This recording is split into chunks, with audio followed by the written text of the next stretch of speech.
Hey everybody, I have got to find a better way to open those things. Like, hello, my name is Barry. That's a bit... Hi! That was the last one. That was the most awkward opening. I'm like this in real life too. I can't open a conversation. I just barrel into people and say, Batman died last night. And of course, he didn't, because there's a whole series of Batman shows. And presumably he's going to come back for the next one. So the last podcast was about foreigners and how racist I am, and this one is about how old I am. Yeah, this one's about getting old. Now, a lot of people aren't going to accept that, but whatever, I'm 41. 41 years old is when getting old kicks in. It starts kicking in, 41 years, you know? Like, I used to go to the doctor, I'd get sick and I'd go to the doctor and he'd give me drugs, and 2 weeks later, I'd be alright again. But now if I'm sick and I go to the doctor, he gives me drugs, and I say, well, so just 2 weeks? And he says, no, you have to take these forever now. Yeah. So it's less about fixing me and more about managing how old I am. Which is unacceptable. Maybe, I mean, by rights I should be dead. Because I'm 41, and I think 40 is about the limit for the human animal. The only reason anyone lives past 40 is because of pharmaceuticals and technology. Houses and medicine and things like that. That's the menopause is life's way of telling you should be dead. You're done now. You're finished. I mean, men should have a menopause. Do you think men having a menopause maybe is just developing an unhealthy interest in college girls? Or a healthy one, I don't know. I mean, morals change over time. Maybe we just need to wait. So maybe I should be dead. Anytime I get myself checked though, my heart rate is normal and my blood sugar is normal and my cholesterol is normal, and I ran a marathon with no training. And I'm regularly told that I look about 10 years younger than my age. So if I'm 41, apparently I look younger than that. So maybe there's a picture in an attic somewhere of some guy who looks, terrible. He'd look terrible, wouldn't he? Yeah. Getting old. Now again, because I have no confidence in the podcast format, I've decided to give this thing some artificial structure. Yeah, I mean the last time, I said that the last podcast, which was, is this racist, as you will recall. And I said I wanted to tell a story about Filipinos, and about Vietnamese people, and about Chinese people, and about Koreans, and I never even got around to the Koreans, because it was too long. It was like 15 minutes. Who's going to listen to anyone for 15 minutes? Like, that's too long. For any reason, for anything, it's too long amount of time. Right? It's the correct amount of time for an episode of Iron Fist. Wrong amount of time, too long for anything else. Right? So I wanted to keep it just, Wow, I keep doing you can't see any of my hand gestures. They add so much to the delivery and you're not getting any of it. You poor people. So, there are 3 parts I identified in the bathroom 5 minutes ago to getting old. First part is you remember things that the younger people don't. You remember things that the younger people don't, and I have a whole section full of that stuff. So you can look forward to that. And it's called I Am So Old I Remember When. Because that's how every sentence starts. It's like a mantra of sorts for a time gone by. And the second thing that happens when you get old is you lose the ability to relate to younger people. You're just not cool anymore. I don't have anything for that because I can't relate to them. All I'm going to say, just listed things that I don't understand. That's not going to be funny. That's just going to be sad. This is already going to be sad enough because I'm probably sick and dying. I'm going to just forget ever being cool. It's just at 41 years old, you're not allowed to be cool. The teenagers decide who's cool and who's not cool. Although this was secret information when I was in the high school in Clonmel, it was secret information, so I wasn't cool even when I was a teenager.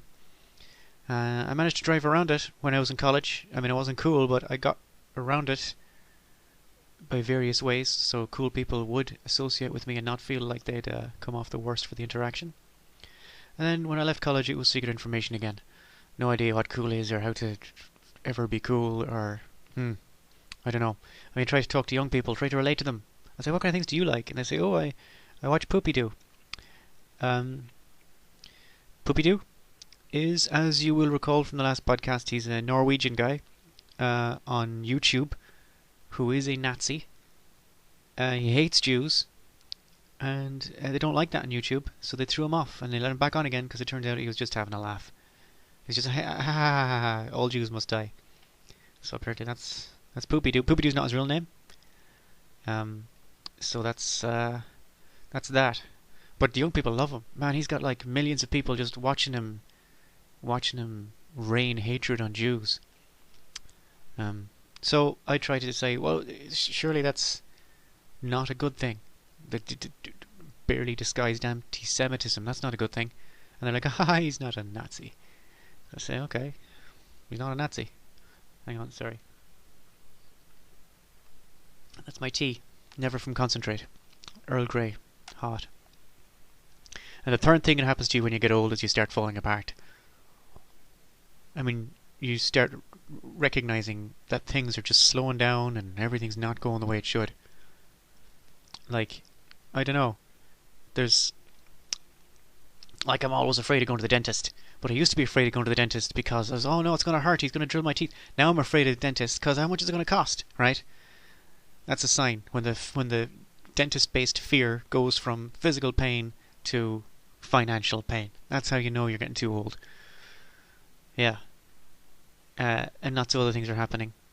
Like the micturition process is now a lot more based on gravity than on force, which is what it used to be based. If you don't know what micturition is, just look it up, right? I'm trying to be classy. Yeah, it's a new word for today. If you didn't know what it means, now it's your new word. Just go and look it up, you're right? And it used to be based for me on force and muscles, and now it's just based on gravity, because I'm getting older.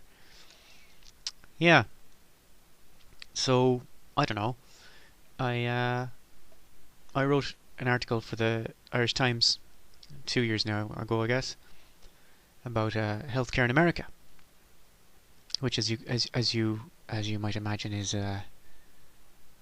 is terrible. Yeah, let's call it that. But this was back in the Obama times when even then it was terrible. Healthcare. Oh, you Americans, whatever will you think of next? 50 million of you poor bastard with no health insurance at all. I can't relate to that in Ireland.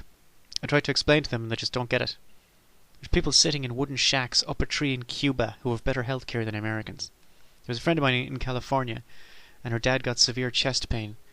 So they took him to the hospital. And 15 minutes later, which is how long it takes for a doctor to see you in most countries, by the way, but in America it's emergency. So whatever. A doctor tells him he's fine. It's nothing, right? He does a bunch of tests and he's grand. It's just chest pain. So a few weeks later, he gets a bill for $15,000. Not $15, $15,000. Right? For a doctor basically to tell him that he's okay. Right? Where's he going to get $15,000? He's not a movie star, he's a Mexican. He landscapes gardens for middle-class white people who secretly hate him. So he had to take out a second mortgage on his house to pay his medical bill. People get sick, you know? I mean, that's what people do. It's not a crime that requires punishment, you know? Are you sick? Yeah, cool, I'll take your house. Thanks. You're sick, are you? Yeah, I'll take the house there. So people are afraid to go to the doctor in America. I was afraid to go to the doctor in America. Well, I'm afraid to go to the doctor anyway because I'm a man. That's the way men are. If I go to a doctor and the very first thing he says is something other than, Jesus Christ, why didn't you come to me sooner? It's been a total waste of time. Oh my God, Jesus, how did you let it get that big? I'm like, oh dude, you know, I'm a man, I don't care, I thought it'd go away on its own. But no, sometimes things do not go away on their own. So unless he says something like that, it's a total waste of time from my point of view. But there's always a woman or a girl somewhere yapping in your ear, you know, put the toilet seat up, put it down, your leg's just been severed at the knee, go see a doctor, you know. I'm not going, I'm a man with a leg is still a man, goddammit, not a homosexual. I bet gays go to the doctor all the time, it's just like something they do, isn't it? They look up a doctor on their little Apple things, which they have instead of a proper computer, holding their little yappy dog in their arms, after discussing the thing for way too long with their mothers on the telephone. That's how I see gay life. Fashionable men holding tiny dogs, just talking to their mothers on the phone all day. I think about this a lot. Well, not a lot. I mean, I don't think about, you know, like, what, oh, well, except for just now. Oh, I can't, oh no, stop. Can't stop thinking about it, just two guys going at it. Oh God, like rabid weasels. Large, muscly guys. Oh God, they're oiled. When did that happen? Where did the oil come from? I have to, hang on. Okay, anyway, I was told by a guy who more or less screamed at me from under a bridge that prayer can help in times of hardship and ill health. That's who, those two oiled guys. Just give me a second to get that image out of my head. Oh God, why do I do this to myself? Stop it. Just one of you finish, please, for God's sake. No, man, those guys are troopers. Sorry. So prayer can help in times of hardship and ill health. As I was saying, you might laugh, but sometimes prayer works. You don't know. You don't get to control these things. I could say a prayer and grow back a leg, because that happens sometimes, yeah? I mean, it's probably happened a few times. Has that happened once? No? No one has ever in the history of prayer grown back a leg. What about all those people with cancers and syndromes and things who pray and get healed? Why does Jesus not heal one-legged, deeply closeted homosexuals? Why does Jesus hate amputees? I don't know. Go for a checkup. That's what the girls say, isn't it? Women, go for a checkup. Bless them. Men don't go for a checkup. That's ridiculous. That's like going to a mechanic and asking him to confirm that your car has 4 wheels. That makes no sense. You don't go to a mechanic unless something goes wrong with your car. I'm not going to go to him and say, look at this car. He'll say, what's wrong with it? Well, I say nothing, but there's a girl in my house and she insisted. Right? So yeah, no. Women go all the time. They're paranoid about everything. They're always worried about getting cervical cancer or pap smears or breast cancer or whatever woman thing. Jesus. I got a thing on my Facebook yesterday. It says, click here to help spread awareness of breast cancer. Holy shit. It's anybody in the world who isn't aware of breast cancer. Anyone. Is there anyone? No. Zero. Zero people. And I bet it's the same everywhere. Except maybe some country that only has men, like Uzbekistan. I don't know. I get the impression that Uzbekistan doesn't have any women. So yeah, apparently there are still people who need to be made aware of breast cancer, which is no one. No one is unaware of breast cancer, so clicking those things is pointless. Their only purpose is to make you feel better about yourself without having to do anything. You know, like praying. Wow, that whole thing got away from me. You know, I said I'd stick to the script this time. Yep. The script is, by the way, I have a script for these things. I don't just launch into it like I did the last time. I know I said I had one the last time, but I didn't. I just had like a few things written down. And now I have a script. I have a piece of paper with 5 sentences written on it, and 2 of them are finished already. Like I see, oh, I better talk about that, and then I take off for like 10 minutes, right? So I just have 5 sentences-ish. I'm not going to tell you what they are, just in case I panic and go mad, right? Not that anyone would notice if I did panic and go mad, because it sounds the same as me, completely relaxed and sane, right? Okay. That's the intro. Would you believe? That's the intro. According to this piece of paper I have in front of me. That 2 sentences is the intro, and the next bit is the where I said the I can remember when bit, the I'm so old that bit. Okay, so we can all look forward to that.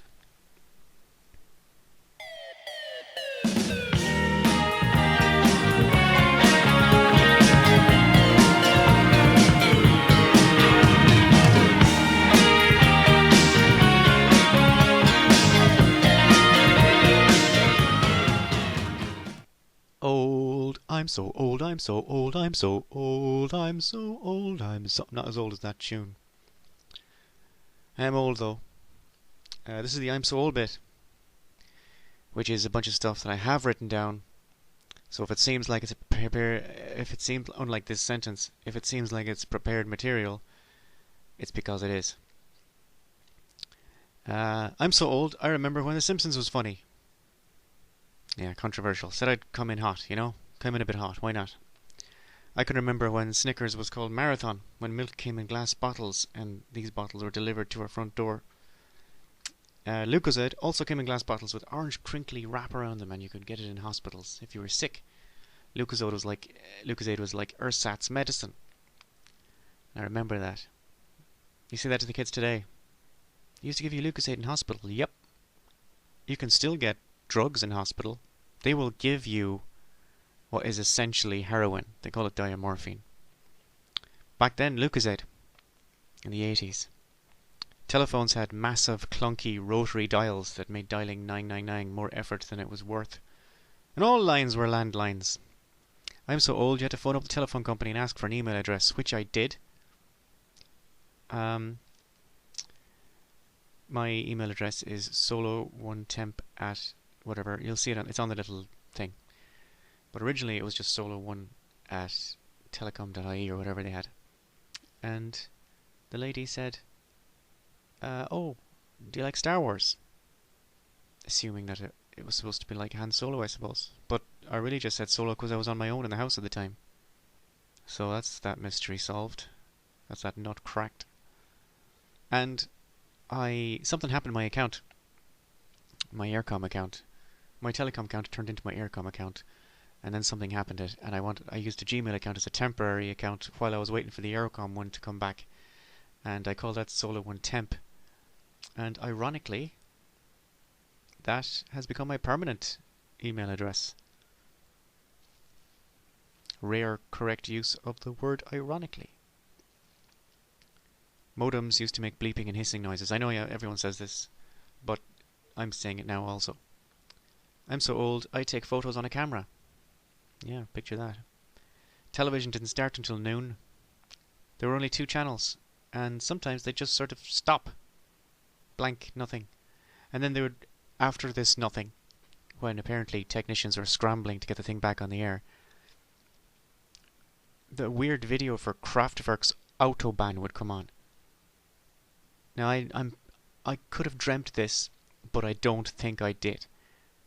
When I was a kid, the television channel would just stop sometimes, and then after a little while of Stevie Wonder and a test card, Autobahn would come on, the track by Kraftwerk, which is like 20 minutes long, and there was a little cartoon that went with it about these little plasticky men jumping in and out of metal girders, and they'd play the whole bloody thing. And when that was finished, they'd be like, yeah, now we're going back to the programming. That doesn't happen anymore. I guess the technology is just a lot more reliable. I'm so old. And by the way, I thought I dreamt this one. I really did. I thought this was a dream, but the wonders of the internet and Wikipedia have revealed to me that I didn't dream it. I'm so old, I remember when Big Bird was the only one who could see Snuffleupagus. That he was invisible to everybody except Big Bird. Like you know in the X-Files when there's the aliens land and they come out and they say hello to Mulder and they say, hello Mulder, how you doing? And Mulder says, oh my god, aliens. And he's like, yeah, how are things? What's your favourite colour? Blah blah blah. And then he's like, oh, Gillian Anderson, come over the hill. And by the time she just comes over the hill, they're gone. And he's like, oh, they were here and they asked me what my favourite colour is. And she'd be like, oh, Mulder, come on, man. I mean, what are the chances that these guys are going to come millions of light years just to ask you what your favourite colour is? And he'd like, I don't know, man. I mean, I'm just telling you what happened. Come on. How can you not believe it? And then she'd write in her little diary thing in the nighttime in the motel in Buttfuck, Idaho, or wherever they were. Sorry, Butefuck is how they pronounce it, isn't it? Butefuck, Idaho. She'd say something like, Mulder says he saw aliens, but I didn't see any. You know, that kind of sort of passive-aggressive douchebaggery that Agent Scully kind of specialised in season 1. Yeah. Anyway, the whole point is that on Sesame Street, everybody was infected with that sort of passive-aggressive douchebaggery about Snuffleupagus. They're like, oh, Big Bird's got an imaginary friend. No, he's not an imaginary friend. He's right next to me, a clown. Look at him. Oh no, sorry. He's a big elephant. How can you not? It's the phrase you use to describe something that people aren't talking about because it's so obvious in a room. It's a big elephant-like thing. And the Sesame Street people, they had an episode where Snuffleupagus, I guess, came out as visible, as a thing, as a real thing. Not as a homosexual, that would be weird.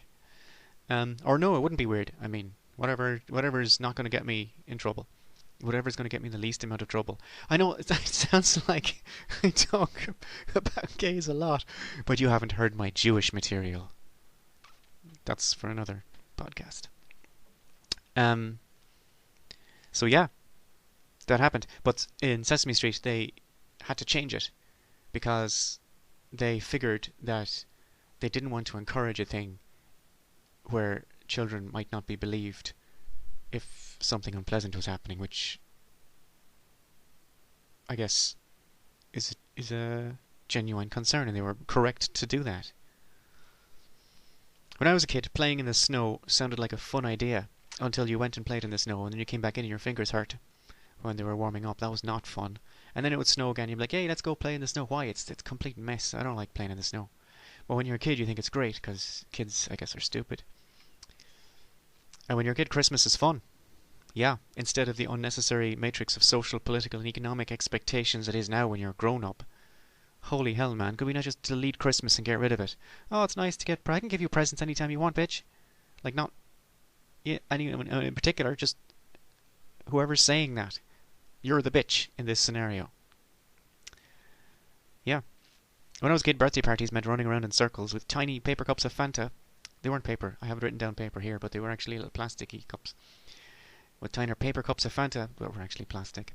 Homemade Rice Krispie buns and fun-sized Mars bars. Fun-sized Mars bars. This is like the Orwellian language you have to deal with as a child. That the Mars bar, that size, that is the least amount of fun, is called fun size. When I was a kid, the word Sony was followed by Walkman and not PlayStation. And GTA was about knocking down groups of Hare Krishnas and not punching hookers. Man, you get special bonuses for knocking down all the Hare Krishnas at the same time. You can hear them coming around the block. That's not what they say. They say Hare Krishna, right? But they had a little music as well going with it. I have the original game. It's fantastic. You can still works, by the way, on this machine. It's not nearly as much fun as the punching hookers game. Not because you're punching hookers, because the graphics are better. Yeah. Like, I don't do any of that. I just drive around. Like, the new one is GTA 5. I think it's the new one for me, anyway, is GTA 5. And they've done it up like Southern California. It's not. It's like an island somewhere, but it looks like Southern California. When you drive around, you actually get a sense as if you're in Southern California. They nail it perfectly. Even the mountains in the distance are perfect. It's lovely. And I just drive around, just sightseeing, really, and having a look at things. And somebody's come up and say, "Oh, do you want to sell drugs?" Like, no, man, come on, leave me alone. And you have to go and talk to this guy, and you have to do this, you have to do that. I don't have to do shit, man. It's my game. I paid for it. If I want to drive around, that's what I'm going to do. My wife came in once, watching me play GTA, and she burst out laughing because I was stopped at a traffic light. You know? And I'm like, dude, come on, man. That's pedestrians. I'm not going to knock down people. That's not my bag, man. I ain't even about that. No. Yeah. This is going to be hard for the younger people to believe. But I remember when MTV used to play music videos all day. Sometimes they'd stop for the news, but the news was always about music videos or about things you would see in those music videos. Now, this is something that people have actually implied I'm making up. But there used to be a thing called a choke on a car. See, sometimes cars just wouldn't start. Like, that's the thing. Our car wouldn't start in the morning, my dad like. Our car wouldn't start in the morning without pulling on a little button under the steering wheel called a choke. I don't explain the logic. Don't ask me to explain what was going on, what it did or anything, but that's just something you had to do to start the car. And why they didn't just fix it up so that would happen when you turn the car on anyway. I assume that's what they're doing now. I don't know. It seems like a very strange thing. Like anything you have to do immediately before doing something else, and you have to do every time you do that thing. There should be a way to put those two things together, right? Whatever it is, it doesn't matter. That's my take on technology. And of course, you had to wind up the windows with your hand manually, like a pleb, just sitting in the car winding up windows. Oh, it took 17 seconds off every day. It was a nightmare. It was a horrible thing, and we did it because we loved being able to drive. I remember when, and this again is true, I'm not making up any of these, right? I'm reading sentences and then I'm just saying things as they occur to me. That's what's happening. I remember when Islamic fundamentalists in Afghanistan were the good guys. Yeah, and the best evidence I have for this is Rambo 3. If you've ever seen Rambo 3, Sylvester Stallone oils up his muscles and, oh dear, that's post-traumatic stress disorder I'm getting now from, getting flashbacks from the previous bit. So, let's just hang on, give me a second, and we're good. Okay. Sylvester Stallone, big muscly guy, he goes out to Afghanistan and he's fighting on the side of the Mujahideen. Right? He's fighting with the Islamic fundamentalists. They were the good guys. And back then, America had a blowhard simpleton for president. Now, you know I wrote down that, right? Blowhard. Nobody ever says blowhard unless it's written down somewhere. So newsreaders will say it if it's written on the thing, or people will say it as long as it's written down. But nobody ever says the word blowhard. You're such a blowhard. No, not unless it's written down. And this is written down, and that's why I'm saying it. America had a blowhard simpleton for a president who embarrassed himself every time they put a microphone in front of him, and he ended up destroying the American economy by transferring as much cash as he could from poor people to rich people using a variety of methods, some of which were illegal. Actually, you know what? Maybe the kids could actually relate to that.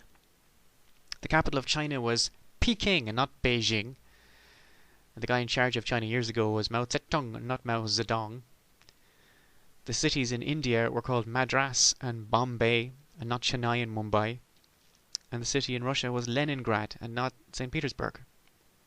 Although it used to be St. Petersburg before it was Leningrad, I think. That's the same place, isn't it? Why would they recall it St. Petersburg? It must be the same place. I'm so old, I used to get a letter from the pension company every 5 years letting me know they were still there. And now I get a letter every year asking if I'm still there. Please respond with your current details. We're updating our records. No, you're not. You are not updating your records. You're trying to see if I'm still alive. Okay, and you couldn't be any more transparent about it. It's patronising, but in a way comforting. Like, patronising is just weaponized comfort, isn't it? Really? Everything patronising is just, well, don't worry about it. Here's a cushion. Like, I don't want a cushion. Take the cushion. See? Except using arguments instead of a physical cushion. Maybe, yeah. New idea. That wasn't written down. And there's girls. I remember talking to a girl in California. I lived in California for 6 years. This is going to be a recurring feature, sorry. I was talking to a girl, and I was rolling with college girls, Don't ask me how that happened. It's just something that happened. It's part of my life. And she dropped in that she was born in 1996. That just stopped me. In 1996, I was editing the university paper in UCC. I was starting fights on campus with complete strangers about abortion rights. In 1996, before it was cool. As I said, I was never cool.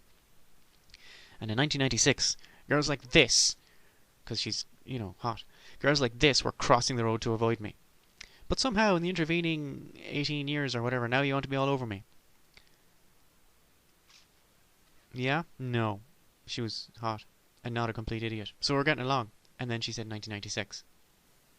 In 1996, I could have dealt with you all day and slept like a baby. But now, everything's like a mess of appointments and cross-references and making sure I've eaten enough and so on, just to make it happen once a week. Where were you when I needed you? Attractive teenage girl. Oh, you wouldn't even look at me back then. When I could have done something about it. But now you want my withered husk, my pathetically weak performance that I can muster once a week if our schedules work out, yeah? No. Go back to dating Pokemons or whatever you people do. I don't know. Stop, just go away. Don't look at me. Don't talk to me. My wife is actually quite a bit younger than me as well. And she's not like a teenager, but... She looks like a teenager, but she's not. She's 29, 28, something like that. She's quite a bit younger than me. And she gets a kick out of saying things like, when I was 10, you were 25, or whatever it works, whatever the maths work out. Maths is not my strong point. Like, when I was 10, you were 25, When you were 25, I was 10 years old. Picture that. When you were 20, I was 5. Like, picture that. No! No, it will not picture... Why would you want to picture me like a 20-year-old person dating a 5-year... Why would you do that? Why would you say that to me? That's not cool. I will not picture that. That's not funny. I mean, it must be funny because you laugh like a banshee every time you say it to me. And you see the expression on my face of abject horror. So, it's funny to you. So maybe it's funny. This part of the podcast is just for my wife. Everyone else can just tune out for a minute. And we're done. That's it. This last bit was just about... this last bit was just directed at my wife. Please don't do that anymore. It makes me feel bad. Thank you.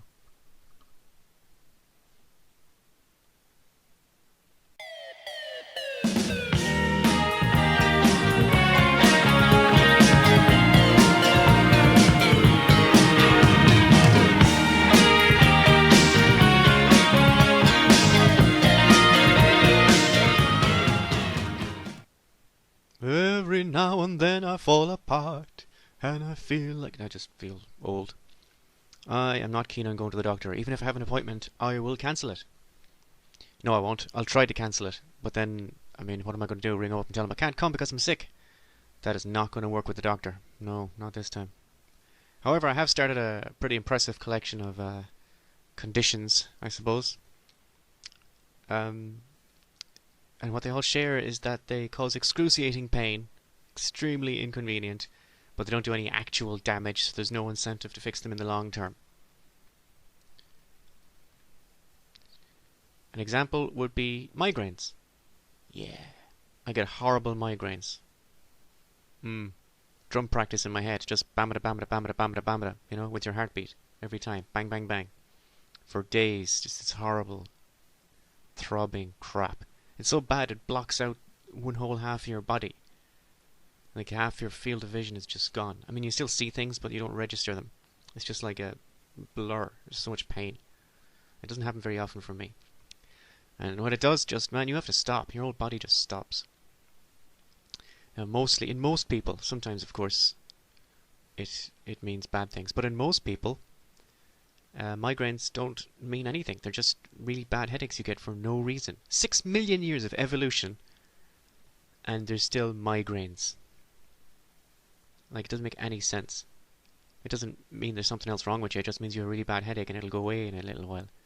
That's really the only thing I can hang on to. When I'm in the middle of these migraines and I think, oh, I'm going to die, this is it. This is it. This is the one. I am going to die. I just hang on and say, no, in 24 hours, this is all going to be gone and I'll be back to my normal level of excruciating pain, which is more of an existential problem than a headache. Also, another thing that causes excruciating pain, but in my case doesn't really mean anything, is a thing called pleurisy. And how I found out, actually, that I have this thing is I've been getting pains in my chest for years since I left college, like really hard pains in my chest. And I didn't want to go to the doctor because I thought they were heart attacks. And if you go to the doctor and you're getting heart attacks, you have to adopt a healthy lifestyle and you have to eat proper food and you have to get more exercise, and that's just not that's not what I'm about, you know. I'm not about any of that. That's not me, like. I don't have to change I don't mind changing other things, but I'm not going to change my personality, you know, just because my heart's decided to attack me. That's not cool, man. So this pleurisy thing happens like once every few months. It's a sudden stab, and it's always when I'm at rest, never when I'm moving around. I don't know why. But it's an excruciating stabbing pain, like as if someone stabbed you with a knife, but worse, up near your heart. In my upper left chest area, where one imagines one's heart is. And when it happens, just paralysed. Like that. Absolutely paralysed. I can't even breathe. I can't talk, I can't breathe. Because when you breathe with this thing, or talk, it just causes the pain to ramp up. So just total freeze. And so far I've been lucky enough because the attacks have not lasted longer than I can hold my breath. So we're good there. Yeah.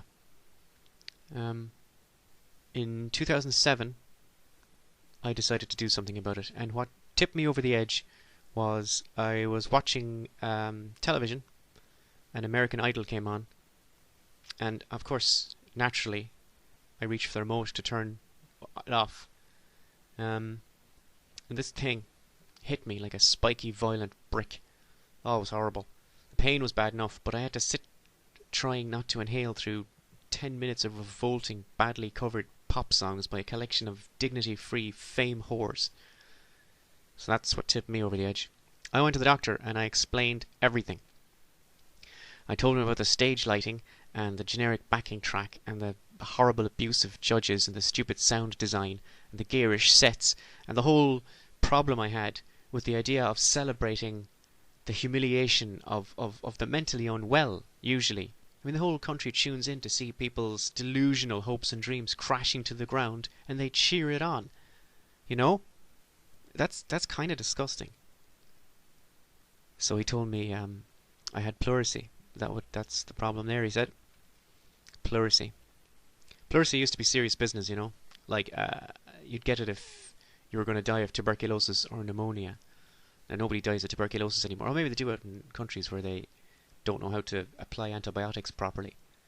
But generally, tuberculosis problem has been dealt with in this country anyway. And people get pneumonia still, don't they? Yeah. Well, anyway, in my case, it's not one of those. It's caused by lung membranes, which become inflamed and rub up against each other, and it's just not nice at all. In my case, it's harmless. It doesn't mean anything.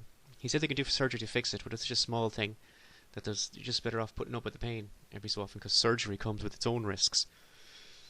So I decided to put up with it. That's how we do. I also get cramps. You know the cramps, everybody calls them something different, but they are cramps. But cramp is like nondescript as a word. This is little things in your calf muscle, in the lower half of your leg in the back. The Americans call it a Charlie horse. When the muscle just goes completely stiff, right? Suddenly, it's rock hard, and it causes intense pain. For like, you can kick it out. You can like physically kick it out. If you kick something, it goes away. And it usually happens in the night time, like it wakes you up or in the middle of the night. So I get those. But I also get them in across the bottom of my chin, in that soft part there, in there. That just goes rock hard sometimes and hurts like hell. You can't kick that out. And I also get them in the bottom of my feet. Those same things in the bottom of my feet. As you can probably guess, those cramps don't have any long-term implications either. And you know what people say to me? I say, oh, I get these cramps. You say, oh, you should eat bananas. Dude, I have actual serious pain here. You know? Like, it really hurts. I don't need to be listening to your banana bullshit. That's not going to help me, alright? You might as well tell a woman who's got these premenstrual things, oh, have you tried evening primrose oil? No, I'm not a woman, but if I was a woman, I would get a bottle of evening primrose oil just to ram it up your... Anyway, I get... another thing I get is insomnia. Insomnia is when you can't sleep. Normally every night it takes me about 1 or 2 hours to get to sleep, because I'm lying on my back looking at the ceiling thinking about stories I could write, or thinking about, oh, I'll have to remember that for the podcast. That's a recent problem, but historically it's been something I've been doing, and then I have to write it down. Like, sometimes I get up in the morning and I find pages and pages and pages. I always have a notebook and a pen right next to my bed, because I think up with my best ideas when I'm unconscious. Don't we all? Maybe you wouldn't know. And sometimes I wake up with pages and pages of stuff that I do not remember writing, which is fine. But now we live in an internet age, and sometimes I wake up and my notifications on the Facebook thing are red. There's like a bunch of them, and I discover I've written something horrific on someone's Facebook, like something really bad, like racist trash. And not, you know, people listening to this are probably alright, you know, because kind of have an idea that I'm not trying to be abusive, I'm just trying to be funny. But these are normal people. I have some normal people on my Facebook, not that are not, you know, that are not, I call it awake, but that's kind of patronizing, but that's what I call it. When you're kind of culturally awake and you don't take things personally, and you're kind of, you know, you're kind of alright. You understand that basically I'm not, you know, like artistic, maybe arty, open-minded. I don't know what you see. I can't think of a way of describing that. It isn't going to sound patronizing to normal people. Well, you know, screw it. The point is, I have lots of normal people on my Facebook, and they don't need to read that. Like, you can't say those things to those people. It's not nice. They won't understand. But I do. Like, reams, hundreds of words, like essays down as Facebook comments, basically complaining about, I don't know, downtown Tokyo or something, somewhere I've never been. Oh man, it's terrible in downtown Tokyo because this and this and this. How the hell would I know? Just reams of it. And that's insomnia. Insomnia does that to you. And I don't remember writing any of it. Some of it's hilarious, of course, but I can't take credit for that. It just comes out of my subconscious. I wrote a whole thing once on somebody's page, and I obviously I don't speak Swedish, and I obviously got Google Translate to put it into Swedish for me. Like, why would I do that? I don't know, just a load of gibberish on someone's page. That's Swedish, by the way. My impression of Swedish. Most people's impression of Swedish is... But the Swedish people don't talk like that. That's Norwegians.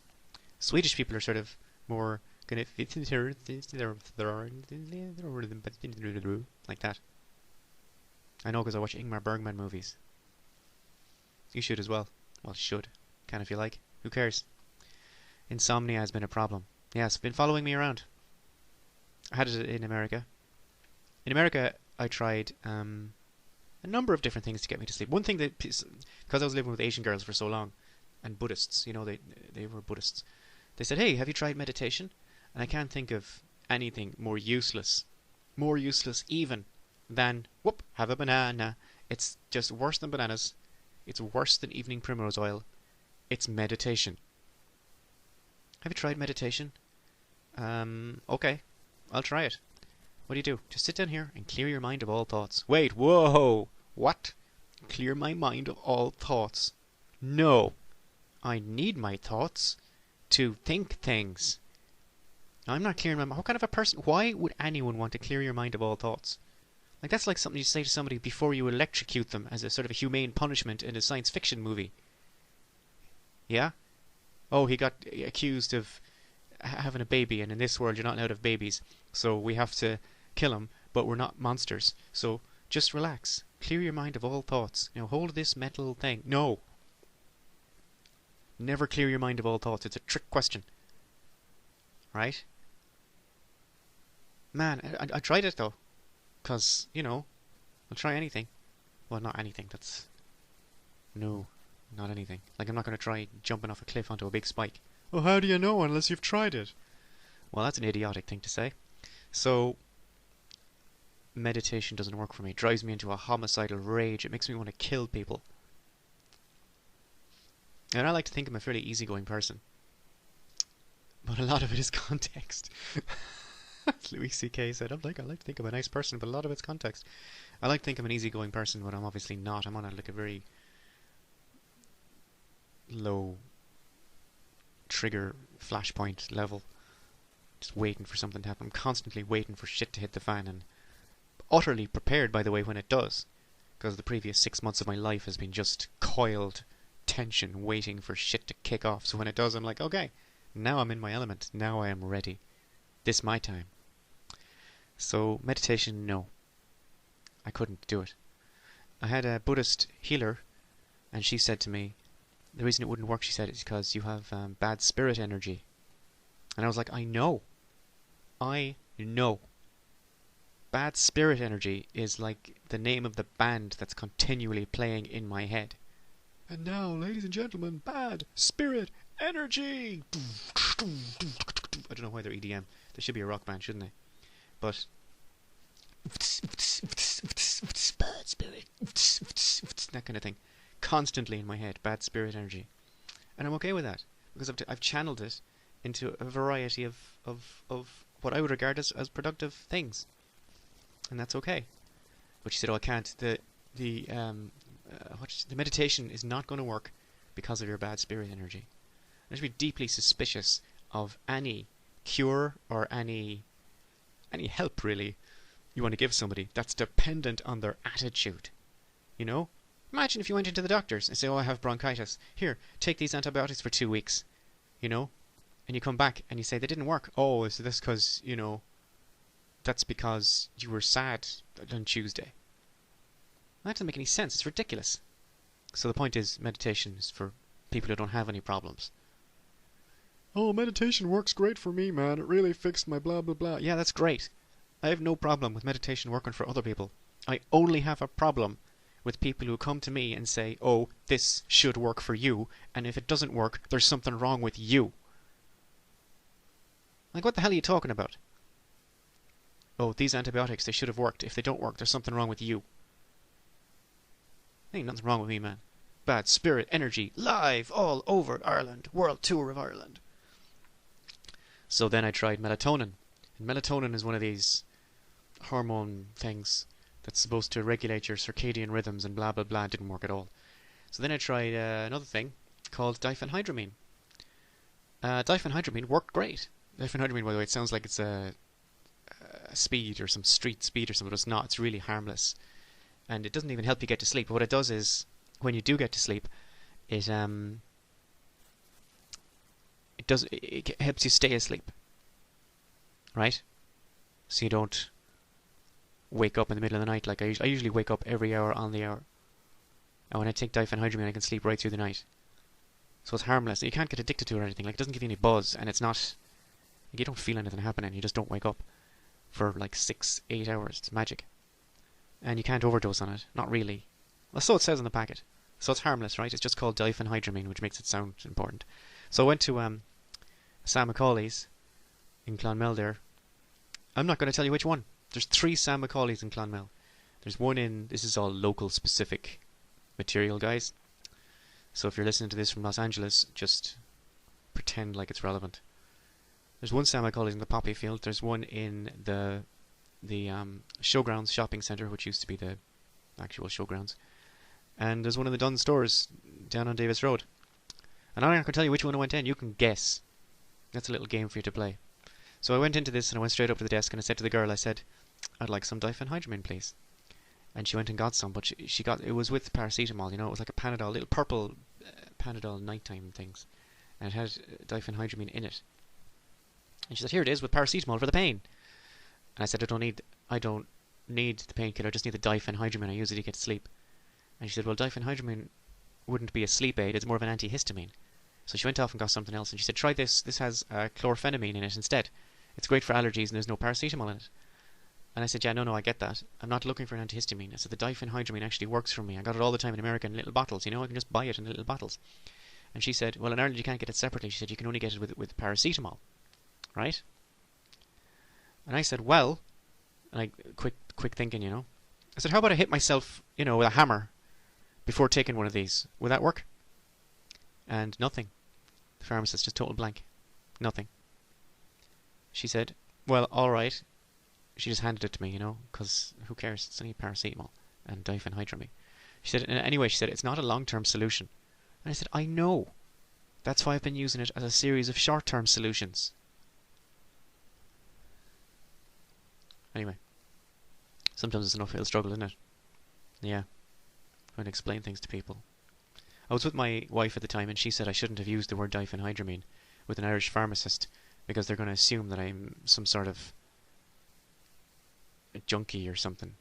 I don't know what the logic was, but apparently you're not allowed to use technical language with pharmacists. It's a bad thing to do. So, whatever. I'm considering applications for other conditions which are excruciatingly painful but don't do any damage. If anyone's got any ideas, you can just leave them in the comment box below. I wrote a bit, as I said before, for the Irish Times about my experience of the American healthcare system, which is completely true. You can read it if you want, but I'm just gonna leave a link to it in the description below this. I'm not gonna read it out, that would be weird. And if I was gonna read it out, the only way I'd be interested in doing it would be like as someone else. So I'd read it out like as Stephen Fry or something, I don't know. It was around the time that I had a lung disorder. Stephen Fry does not talk like that. I should be like Bo Selecta and do a bunch of impressions that are nothing like the original ones. Clint Eastwood reading, I don't know, Anna Karenina. All happy families are the same, but each unhappy family is unhappy in its own way. Actually, that would be awesome. Imagine Clint Eastwood reading the entire Anna Karenina. Or Anna Karenina. I don't know. Oh, actually, I read a thing by Vladimir Nabokov, and he was complaining about how people say Anna Karenina, because he was like, Karenina is just the Russian lady form of Karenin. So he said, if you're going to translate that into English, in English you wouldn't say like Mr. Smith and Mrs. Smitha, like you would in Russian. In English you just say Mrs. Smith. So he said, if you're going to translate it into English, you should just say Mrs. Karenin. Anna Karenin. And it used to drive him bonkers. It used to drive him spare. Actually, Nabokov. I say actually too much, sorry about that. This is what happens when you're a writer. There's a difference between writing and speaking. When you're speaking, you say a bunch of stuff that you don't need to say. When you're a writer, you see all the actually words, and you just delete them all, and you improve your writing by 20% immediately. But when you're speaking, you can't do that. I can't go back and just delete it. I mean, I could re-record it without it, but I'm not going to do that. Because of authenticity. Yeah, trying to be authentic, which means leave the mistakes in, right? The raw footage, that's what you're getting. Raw. So yeah, I might do it as somebody else, but that would be even more stupid. So, I won't. The next bit is the last bit, you'll be glad to hear. So, I will see you in about 20 seconds.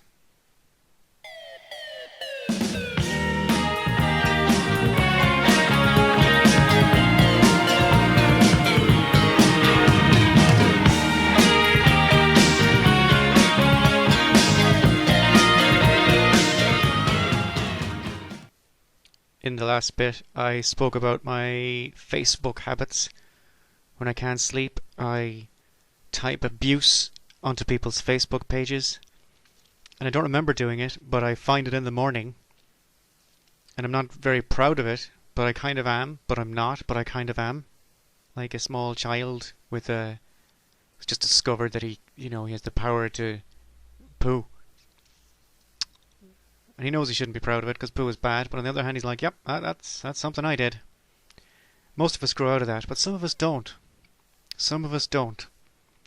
I know people in their 20s who perform a variety of undesirable bodily functions with a sort of blessed smile afterwards, as though it was something to be proud of. Or grown-ups saying things like, oh, I got so drunk last night, as though it was an achievement. Oh, I got so drunk last night. Yeah, well, so did, like, loads of homeless people in the country. That's not something to be proud of. That's something that happened to you. You know? Idiot. So yeah, I'm going to link to the bombing runs. I collect them. I put them on my blog. I tag them bombing runs. If you want to read them, you can. I'll put it underneath the link to my article. For your reading pleasure. Sometimes when you subscribe to an internet thing, or you sign up for an online service, they send you an email, and they say you must answer this email or we won't be able to switch on your account. And then it doesn't come, and you're like, what's happening? And they say, check your spam folder. So I did that. I checked my spam folder, and my God, the things that were in there. I'm going to read out some. I'm going to read out some of the things I found in my spam folder. This is not edited. I didn't make up any of this. I'm just going to read it straight out. I haven't even taken out any emails. This is exactly the order in which I received them that I never saw because they went straight into my spam folder. This is the kind of crap that apparently my internet activities are tripping. 7. I'm just going to read out the first 7 because you'll get the point. Here we go. No more dentures.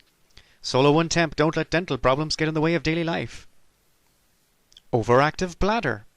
Solo 1 temp, millions of Americans are affected by urinary incontinence. Local dental implants. Search for your perfect dental implants. Toenail fungus laser. The quick and painless way to healthy nails. Cancer treatments. Solo 1 temp, informed, fight cancer with the right treatment. Walk-in bathtub pros. Solo 1 temp, learn about versatility of a walk-in bathtub. Adult diaper solutions. Adult diapers can be discreet and comfortable. So I'm kind of glad they went straight to the spam folder, to be honest, because they do not make me feel good about anything. They make me feel even older than I am. Old. Speaking of old, my dad said today he saw Macron with his wife, Macron, the French Prime Minister, with his wife, and he said he looks much younger than the wife, whatever he's doing. I said what he's doing is he's being 24 years younger, according to Wikipedia.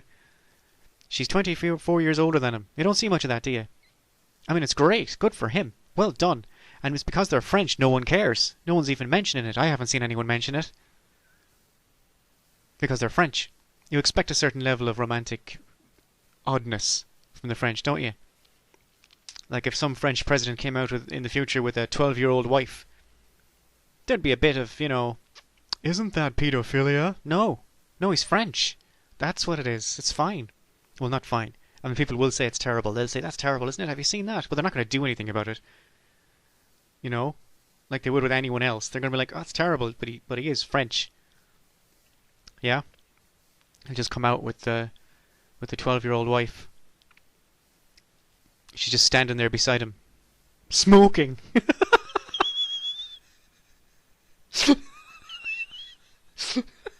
So, because she's French, of course she's smoking.